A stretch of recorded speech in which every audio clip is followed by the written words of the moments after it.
पुनर्बार Bible study रे जोड़ित होइथिबा समस्तଙ୍କୁ प्रभु जीशु ख्रीष्टଙ୍କ पवित्र नाम रे मोर शुभेच्छा नमस्कार प्रेज लॉर्ड ज्ञापन करूछि और ए फ्लिकरिंग हेउछि ना टिके चेक करथिली काली भलो थिला ओके व्हाटएवर देखिबा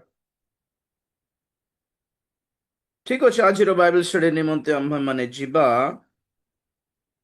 फिलिपी पत्रिका 3 अध्याय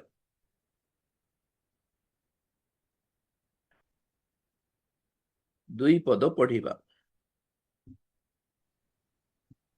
अल्फा पढ़िबो कुकुर मानंक ठारू सावधान दुष्ट कार्यकारी मानंक ठारू सावधान सुन्नतवादी लोक मानंक ठारू बस 3 भी पढ़ दे बोलो बोलतो 3 पढ़ कारण आम्भे माने प्रकृतरे सुन्नत प्राप्त आम्भे माने ईश्वरंक आत्मारे उपासना करू पुणी बाहिक विषय उपर निर्भर न करी ख्रीष्ट जीशुंक ठारे दर्प करू प्रेज द लॉर्ड प्रभुंकर महान नामर गौरव मानकर टॉपिक चली सावधान हेबा विषय रे कारण आंभ मानकर एही आत्मिक यात्रा रे विभिन्न प्रकार विपदपूर्ण संकटपूर्ण भ्रांतिपूर्ण विषय सब आम माने सम्मुखीन होता तेणुक प्रभु आम मान आगु जनाऊँच कि आत्मिक यात्रा रे आपण मानकु तले पकई देबा पई बाट हरा करिया पई पछघुंच करिया पई विभिन्न प्रकार शैतानर विभिन्न प्रकार षड्यंत्र थिबो रास्ता भितरे आज्ञा शैतान को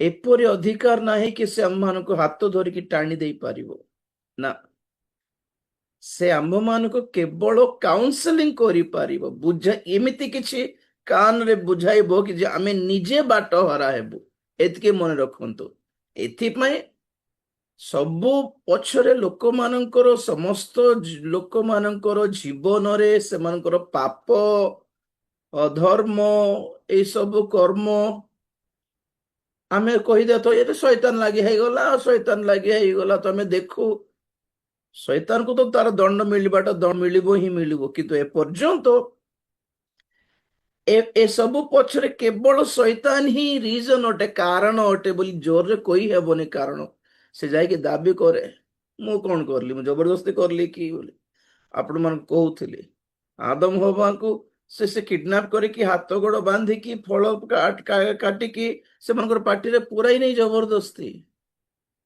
इमान से मनकर कान रे एमिति किछि बुझाई देला कि से निजे जाइकी खाई देले तो आ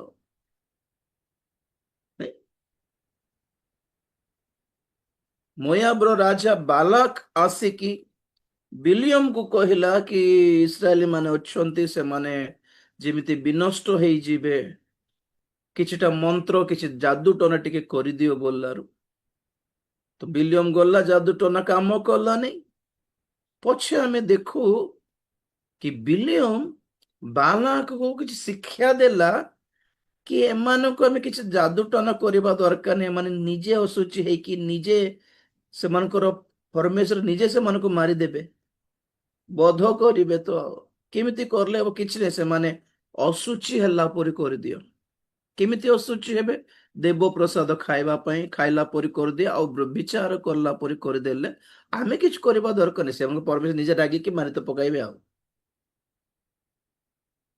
काउंसिल ऑफ द अनगॉडली नहीं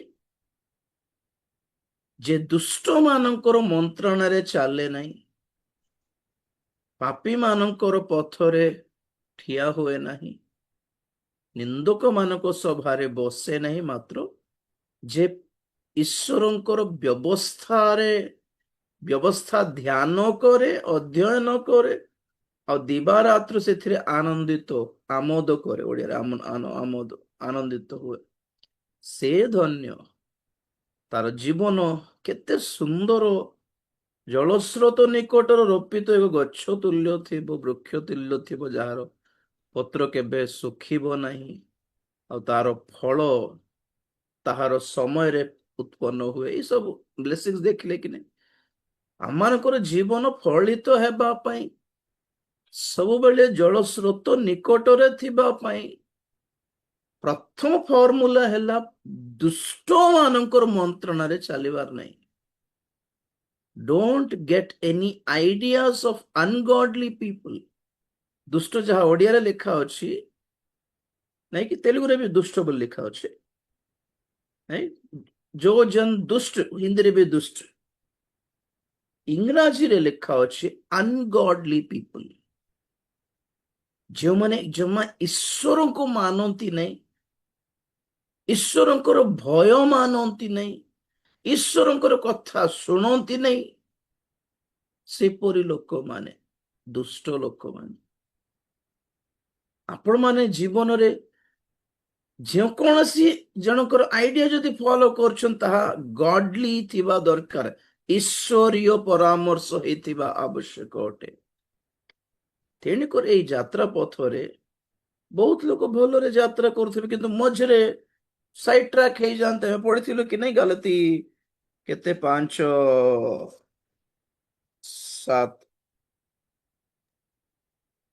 ଅଧ୍ୟାୟ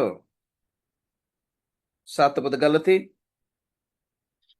ତୁମ୍ଭେମାନେ ତ ଉତ୍ତମ ରୂପେ ଦୌଡୁଥିଲ, କିଏ ତୁମମାନଙ୍କୁ ବାଧା ଦେଲା ଯେ ସତ୍ୟର ଅବାଧ୍ୟ ହୋଇଅଛ? ହୁଁ ତୁମ୍ଭମାନଙ୍କ ଆହ୍ୱାନକର୍ତ୍ତାଙ୍କ ଠାରୁ ଏହି ପ୍ରବର୍ତ୍ତନା ଆସିନାହିଁ। ଟିକିଏ ବୋଲି ଖମୀର ପିଣ୍ଡୁଳା ଯାକ ଖମୀରମୟ କରିଦିଏ। ତୁମ୍ଭେମାନେ ଯେ ଅନ୍ୟ ପ୍ରକାର ବିଚାର କରିବ ନାହିଁ, ଏହା ମୁଁ ତୁମ୍ଭମାନଙ୍କ ବିଷୟରେ ପ୍ରଭୁଙ୍କଠାରେ ଦୃଢ଼ ବିଶ୍ୱାସ କରୁଅଛି। କିନ୍ତୁ ଯେ ତୁମ୍ଭମାନଙ୍କୁ ଅସ୍ଥିର କରୁଅଛି, ସେ ଯେ କେହି ହେଉ ଆପଣାର ଦଣ୍ଡ ବହନ କରିବ। बस बस बस, ସେ ଯେ କେହି ହଉ ପ୍ରଭୁ ତାକୁ କ୍ଷମା କରିବେ, ତା ପାଇଁ ପ୍ରାର୍ଥନା କରିବା ବୋଲେ କି ପାଉଲ, ଦଣ୍ଡ ପାଇବା ଲୋକ ଦଣ୍ଡ ପାଇବେ ହିଁ ଆଜ୍ଞା। ଆମେ ଯେତେ ପ୍ରାର୍ଥନା ବି କରନ୍ତୁ ନା, ଆମେ ତାଙ୍କୁ କ୍ଷମା କରିବା କଥା, ଆମେ ତାଙ୍କୁ ପ୍ରେମ କରିବା କଥା। ଆଉ ପ୍ରଭୁ ଆମକୁ ଶିଖାଇଛନ୍ତି, ବହୁତ ନିରୀହ ହେଇଗଲେ ଖ୍ରୀଷ୍ଟିଆନ ମାନେ, ଯୋଉଟା ଜୋରରେ ଧରିବାର ସେଇଟା ଧରି ନଥିବେ, ଯୋଉ ପଦକୁ ଯୋଉ ବାକ୍ୟକୁ ଜୋରରେ ଧରିବା କଥା ତାହା ନ ଧରି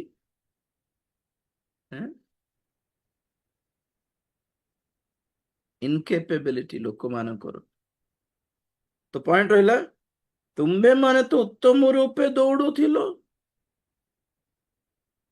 ଏ ଆତ୍ମିକ ପଥରେ ଭଲରେ ତ ଯାଉଥିଲୁ ନା, ତ କଣ ହେଲା, କିଏ ତୁମ୍ଭ ମାନଙ୍କୁ ବାଧା ଦେଲା ଯେ ସତ୍ୟର ଅବାଧ୍ୟ ହେଇଗଲ? ହୁ hindered you?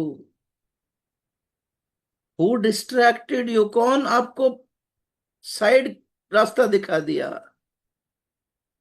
देखिए ଏ ବିଷୟରେ ଆମେ ଅଧ୍ୟୟନ କରିଥିଲା ଆगे। ତୁମ୍ଭ ମାନଙ୍କର ଆହ୍ୱାନକର୍ତ୍ତାଙ୍କ ଠାରୁ ଏହି ପ୍ରବର୍ତ୍ତନ ଆସିନାହିଁ। ସାଇଡ ଟ୍ରାକ୍ ହେଇଯିବା, ପଛକୁ ପଳେଇବା, ଏପଟେ ଯିବା, ଅଙ୍କା ବଙ୍କା ରାସ୍ତାରେ ପଳେଇବା, ସଳଖ ରାସ୍ତା ଛାଡିଦେବା, ସଳଖ ପଥ ଛାଡିଦେବାର ଯୋଉ ବୁଦ୍ଧି ଆସିଲେ, ଏଟା ପରମେଶ୍ୱରଙ୍କ ଠାରୁ ଆସିନାହିଁ ଏଇ ପ୍ରବର୍ତ୍ତନା।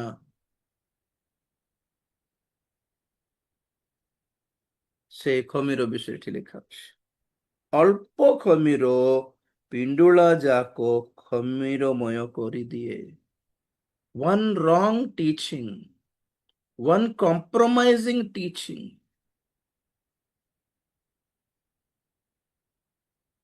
ଭଣ୍ଡ ଲୋକମାନେ ଭଣ୍ଡ ଶିକ୍ଷା ଦେଲେଣି, ମାନେ କଣ ବୁଝେଇବ ଏଥିରୁ?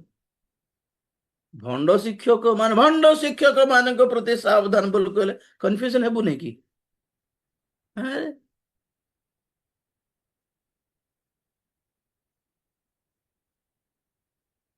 ଜାଗ୍ରତ, ସେଇଟା ତ କହିଲେଣି ଏଠି। ଆମେ ଆସିବା ଫିଲିପି ପାଖକୁ। ତ ପ୍ରଭୁ କହିଲେ ଶାସ୍ତ୍ରୀ ମାନଙ୍କ ଠାରୁ ସାବଧାନ, ଫାରୁସୀ ମାନଙ୍କର ସ୍ୱଭାବ ଠାରୁ, ସେମାନଙ୍କର କର୍ମ ଠାରୁ ସାବଧାନ, ସେମାନଙ୍କର ରୀତିନୀତି ଠାରୁ ସାବଧାନ, ଶାସ୍ତ୍ରୀ ମାନଙ୍କର unnecessary scientific theological knowledge ଠାରୁ ସାବଧାନ। ଖାଲି ବାଇବେଲର ପଇସା ଦେଖାଉଥିବେ, ବାଇବେଲର ସାଂସାରିକ ଆଶୀର୍ବାଦର ପଦ ପର୍ବ ହିଁ ଦେଖାଉଥିବେ, ଓକେ, ବାଇବେଲର ଜିଓଗ୍ରାଫି ଦେଖାଉଥିବେ, ନାଇଁ କି? କୋଉ ଜାଗାରେ ସେ କିନାନ ଦେଶ ବିଷୟରେ ଲେଖାଯାଏ ଦ୍ୱିତୀୟ ବିବରଣୀରେ, କି କିନାନ ଦେଶର ପର୍ବତ ମାନଙ୍କ ମଧ୍ୟରେ ଗୁପ୍ତ ଧନ ଅଛି ବୋଲି ପ୍ରଭୁ କହିଥିଲେ। ରହସ୍ୟ କଣ? ସିକ୍ରେଟ ट्रेजर, हिडन ट्रेजर्स, खजाना खजाना छुपा के रखा हुआ है। कोठी हीरा बाहरिबो ना, कोठी सुना बाहरी थांता खଣି ହେଇକି ନା, କୋଉଠି ତମ୍ବା ବାହାରିବ, କୋଉଠି ଲୁହା ମିନେରାଲ୍ସ ମାଇନ୍ସ ବାହାରି, ଏସବୁ ପ୍ରଭୁ ଲେଖିଛନ୍ତି ବାଇବଲରେ। ଜଣ ଲୋକ पूरा ସେଟା ଅଧ୍ୟୟନ करला, डिजाइन बनाला कि हमको जाकर में खोदाई करले, ଆମେ खदान खोलिले ବାହାରିବ, ମାଇନ୍ସ ଟା ବାହାରିବ। पण ବାଇବଲ ଖାଲି ଏଟା ପାଇଁ ପଢିଲ କି କୋଉଠି ସୁନା ଅଛି, କୋଉଠି ରୂପା ଅଛି, କୋଉଠି ଲୁହା ବାହାରିବ, ପୁଣି କୋଉଠି ତମ୍ବା ବାହାରିବ। ପୁଣି ଜିଓଲଜିକାଲ ସାଇଣ୍ଟିଷ୍ଟ ହେଇଛନ୍ତି ବାଇବଲକୁ ଧରିକି ବହୁତ ଲୋକ। सोलोमन ଠାରୁ ଜ୍ଞାନୀ କିଏ ବାଇବଲରେ? ତାଙ୍କ ପରି ଜ୍ଞାନୀ ଲୋକ ତାଙ୍କ ଆଗରେ ବି କେହି ନଥିଲେ, ତାଙ୍କ ପଛରେ ବି କେହି ତା ପରେ, ତାଙ୍କ ପରେ ବି କେହି ନଥିଲେ। ପୁଣି ଏତିକି ମହାଜ୍ଞାନ ପାଇଛନ୍ତି। ସବୁ ପ୍ରକାର ଆଜି ଯାହା କିଛି ଜଗତରେ ଆପଣମାନେ ଏଜୁକେସନ ପାଉଛନ୍ତି, ତାର ତାର ତାର ତାର ମୂଳ ପୁରୁଷ କିଏ? ମାନେ ସୋଲୋମନ କା। କେତେ ପ୍ରକାର ଗଛର ଷ୍ଟଡି ସେ କରିଛନ୍ତି, ସେ ଲେଖା ହେଇଛି ନାଇଁ କି ସେଇ ଦ୍ୱିତୀୟ ରାଜବଳୀ 2 ଅଧ୍ୟାୟରେ। କେତେ ପ୍ରକାର ଜ୍ଞାନ ଥିଲା ପୂର୍ବ ଦେଶୀୟ ମାନଙ୍କର ଜ୍ଞାନ ଅପେକ୍ଷା, ମିଶ୍ରୀୟ ମାନଙ୍କର ଜ୍ଞାନ ଅପେକ୍ଷା କେତେ ତୁଳନା କରାହେଇଛି ସୋଲୋମନଙ୍କର ଜ୍ଞାନ